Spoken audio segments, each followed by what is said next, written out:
మీ ఎలాంటి వ్యాపార ప్రకటనలకైనా వెంటనే మా ఛానల్ సంప్రదించండి. ప్రస్తుతం మనతో పాటు ప్రముఖ ఆధ్యాత్మికవేత్త, జ్యోతిష్య వాస్తు పండితులు, లలితాదేవి ఉపాసకులు బ్రహ్మశ్రీ నానాజీ పట్నాయక్ గారు ఉన్నారు. గురువుగారితో మాట్లాడదాం.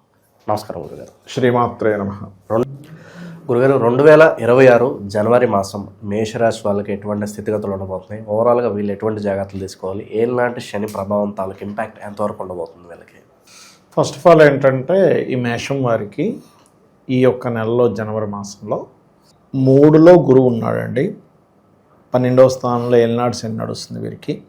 మీరు అన్నట్టుగానే లాభంలో రాహు అండ్ భాగ్యంలో అధిక గ్రహాలు, మరలా మిడిల్ ఆఫ్ ది మంత్ నుంచి దశమంలో అధిక గ్రహాలు ఉంటాయి. అయితే ఈ యొక్క గ్రహస్థితిని అనుసరించి వీరికి ఏ విషయంలో బాగుంటుంది, ఏ దేవత ఆరాధన చేసుకోవాలి, ఏ విషయాల పట్ల జాగ్రత్తగా ఉండాలనేటువంటి అంశాలు చెప్తుంది నేనైనప్పటికీ కూడా చెప్పిస్తుంది సాక్షాత్ లలిత అమ్మవారికి భావిస్తూ. ఫస్ట్ ఆఫ్ ఆల్ లగ్నాధిపతి భాగ్యస్థానంలో ఉంటున్నాడు. నెల మొదట్లో చూసుకుంటే కనుక భాగ్యస్థానంలో ఎప్పుడు ఉంటున్నాడో వీళ్ళకి కొద్దిగా ప్రదేశము మార్పుని ఇస్తాడు. అదేవిధంగా కొన్ని అంటే ఎడ్యుకేషన్ విషయంలో కొంత ముందుకు కదలడం, కొంత స్ట్రెస్ రెండు ఇస్తూ ఉంటాడు ఇక్కడ చెప్పాలంటే. అలాగే రావాల్సిన ధనం రావడం, కొంచెం ఫైనాన్షియల్గా మంచి గ్రోత్ అది ఉండడం. మిడిల్ ఆఫ్ ది జాన్ నుంచి అధిక గ్రహాలన్నీ దశమ స్థానంలోకి వెళ్తున్నాయి కాబట్టి ఇక్కడ వీళ్ళకి ఉద్యోగ అవకాశాలు ఈ నెలలో చాలా ఎక్కువగా ఉంటాయి. దానిలో ఎటువంటి సందేహం లేదు. కాకపోతే వీరు కాస్త ఎక్కడైనా అగ్రిమెంట్ చేసేటప్పుడు, ఒక కమ్యూనికేట్ చేసేటప్పుడు, రాసుకునేటప్పుడు ఇటువంటి విషయాల్లో ఖచ్చితంగా జాగ్రత్తగా ఉండాలి. అండ్ వీరికి ఈ నెలలో మిడిల్ ఆఫ్ ది జనవరి నుంచి ఏదైనా ప్రాపర్టీ తీసుకోవాలి అని అనుకునేటప్పుడు, అంటే అటువంటి ప్రయత్నాలకి చాలా బాగుంది. కాకపోతే సంతానం పొందేవారికి కొంచెం ఇబ్బంది ఉంది. రాజకీయ నాయకులకు బాగానే ఉందని చెప్పొచ్చు. అండ్ అదేవిధంగా మరొక విషయం ఏంటంటే, ఇక్కడ సంతానం కొంచెం దూరంగా పంపించడం, వాళ్ళు ఎక్కడో హాస్టల్లో జాబ్ చేస్తారంటే అక్కడికి పంపించడం, ఇటువంటివి ఎక్కువగా చూపిస్తున్నాయి. సర్వసాధారణంగానే వీళ్ళకి పూర్వజన్మ కర్మ అనేటువంటి దేంతో ఇంటర్లింక్ అయి ఉంటుందంటే అప్పులు ఇవ్వడం, తీసుకోవడం. సో ఎప్పుడైతే ఈ 6th లార్డ్ అయినటువంటి బుధుడు ఈ శత్రుగ్రహాలతో సంబంధాల్లో ఉంటున్నాడు, అంటే కుజుడు శత్రువు అక్కడ కాబట్టి కొంచెం పర్టికులర్గా వీళ్ళు ఎక్కడైతే జాబ్ చేస్తారో ఆ జాబ్ చేసే ప్రదేశంలో ఎవరికైనా అప్పులు ఇవ్వడం, ఇటువంటి విషయాల్లో కొంచెం జాగ్రత్తగా ఉండాలి. జాబ్లో కొంచెం కాంపిటీషన్ తత్వం కూడా ఎక్కువగా ఉంటుంది. అదేవిధంగా జాబ్స్ కూడా ఎక్కువగానే వస్తుంటాయి, దానికేం ప్రాబ్లం లేదు. అదేవిధంగా వీళ్ళ యొక్క జీవిత భాగస్వామి గతంతో పోల్చుకుంటే ఇంకేదైనా కొత్త కోర్సెస్ చేయడము, వీళ్ళ జీవిత భాగస్వామి పేరు మీద ఏదైనా ల్యాండ్ కొనడము, ఆభరణాలు కొనడం అనేటువంటిది బలంగా చూపిస్తుంది చెప్పాలంటే. ఇక తండ్రి గారి ఆస్తికి సంబంధించిన విషయంలో, ఎందుకంటే 12వ స్థానంలో శని కదా, ఎప్పుడైనా ఏలినాడు శని నడిచేటప్పుడు ఎవరికైనా కూడా 3 విషయాల్లో పర్టికులర్గా జాగ్రత్తగా ఉండాలి. ఒకటి, ఖర్చులు, ఓవర్ ఇన్వెస్ట్మెంట్ ఏమైనా చేస్తున్నామా, ఓవర్ ఇన్వెస్ట్మెంట్ విషయంలో కూడా జాగ్రత్త చూసుకోవాలి. రెండవది ఏంటంటే, తండ్రి గారి ఆస్తి విషయంలో ఏదైనా రాంగ్ స్టెప్ తీసుకుంటున్నాము. ఒక్కోసారి చూడండి, మనకి మార్కెట్ అంత లేదంట, అమ్ముదామనేసి మార్కెట్ అంత లేదంట, అమ్మేస్తే బెటర్, మళ్ళీ ఇంకా తగ్గిపోద్ది అంట అని అమ్మేస్తారు. 6 months తర్వాత చూస్తే డబల్ అయి కూర్చుంటుంది.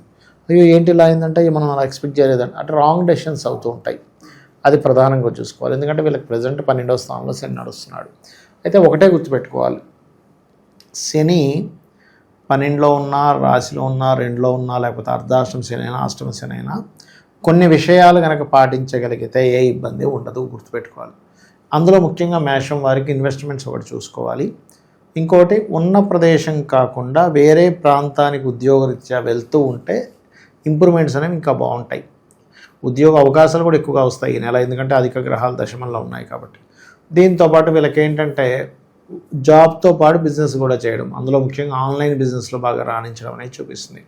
అయితే ఈ శని యొక్క ప్రభావం తగ్గాలి అంటే ప్రధానంగా వీళ్ళు చేయవలసింది 3 విషయాలు. ఒకటి, పోస్ట్పోన్ చేయకూడదు.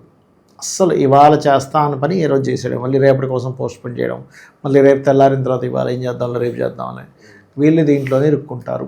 ఒకటి. రెండవది, ముందు వెనక ఆలోచించకుండా ఎందులో దానిలో డబ్బులు పెట్టేద్దామని పెట్టడం, అలాంటివి చేయకూడదు. ఓకే, ఈ 2 ప్రధానంగా తీసుకోవాలి. మూడో విషయం ఏమిటి అంటే, వీళ్ళ కిందన పనిచేసే వాళ్ళకి ఏదైనా వాళ్ళకి కొంచెం ఆనందపడడానికి ఏదో ఓ పండో కాయో ఏదో ఒకటి వాళ్ళకి ఇస్తూ ఉండాలి, హెల్ప్ చేస్తూ ఉండాలి. ఎక్కువగా శ్రామికులకి, కష్టం చేసేవారికి, బాగా ఏజ్డ్ పర్సన్స్కి, రోగగ్రస్తులకి వీళ్ళు ఎంత సేవ చేస్తుంటే అంత బాగుంటుంది. ఎప్పుడైనా సరే ఒకటే గుర్తుపెట్టుకోవాలి, ఏలినాడు శని, అర్ధాష్టమి శని, అష్టమి శని ఆర్ శని మహాదశ నడుస్తున్నా కూడా ఎక్కువగా హోమాలకు ఎక్కువ అటెండ్ అవుతుండాలి. ఎందుకంటే శని కాళ్ళకి కారకుడు, శని రోగాలకు కారకుడు, కఫానికి కారకుడు శని. ఇప్పుడు ఏమవుతుంది, అందుకే చూడండి ఎవరికైనా ఏలినాడు శని వచ్చినప్పుడు కాళ్ళ నొప్పులు వస్తుంటాయి లైట్గా, లేకపోతే డిలే అవుతుంటాయని మందుడు అంటూ ఉంటారు. ఈ జాగ్రత్తలు కనుక తీసుకుంటూ శనివారాలు పర్టికులర్గా black colour blue colour avoid చేయాలి సాటర్డేస్. ఎందుకంటే ఆల్రెడీ అది నడుస్తుంది, వాళ్ళకి బ్యాడ్ టైం నడుస్తుంది. అంటే స్లో మూమెంట్ టైం, బ్యాడ్ అంటే బ్యాడ్ ఏం కాదు. మనం చాలాసార్లు చెప్పాం, సీఎంలు పిఎంలు చేశాడు, మీరు చేసే చిన్న చిన్న విషయాలకి ఎందుకు భయపడతారు అని. కాబట్టి ఇంకొంచెం దానికి కనెక్ట్ అయ్యేవి ఎక్కువ చేస్తూ పోతాయి. అంటే ఎలా అంటే చిన్న ఎగ్జాంపుల్ అండి, ఒక వ్యక్తికి బాగా కొంచెం చల్లోకి వెళ్తేనే కొంచెం ముక్కు పట్టేయడం, జలుబు చేస్తుంది. అలాంటి వ్యక్తి చల్లోకి వెళ్ళి ఐస్ క్రీమ్ తింటే ఇంకొంచెం డబల్ అవుతుంది. ఆ రకంగా ఏంటంటే వీళ్ళు ఈ యొక్క విషయాలని గుర్తుపెట్టుకొని ఆ రకంగా మెదిలినట్లయితే మేషం వారికి ఈ జనవరి 2026 జనవరి మాస ఫలితాలు అద్భుతంగా ఉంటాయి. స్త్రీకారక ఇబ్బందులు ఏమైనా ఉంటాయా? స్త్రీలతో ఏమైనా జాగ్రత్తగా ఉండాలి, వాళ్ళు అంటే కాంట్రవర్సీలో నేర్చుకోవటం కొంచెం ఉంటుందండి. ఎక్కడ అంటే వీళ్ళు చేసే ఉద్యోగంలో ఉంటుంది. ఎందుకంటే శుక్రుడు వెళ్ళి దశమ స్థానంలో శత్రు గ్రహాలతో ఉన్నాడు కదా, వీళ్ళకంటే వీళ్ళ జీవిత భాగస్వామికి, వీళ్ళ కుటుంబ సభ్యులకి ఎక్కువగా ఉంటుంది చెప్పాలంటే.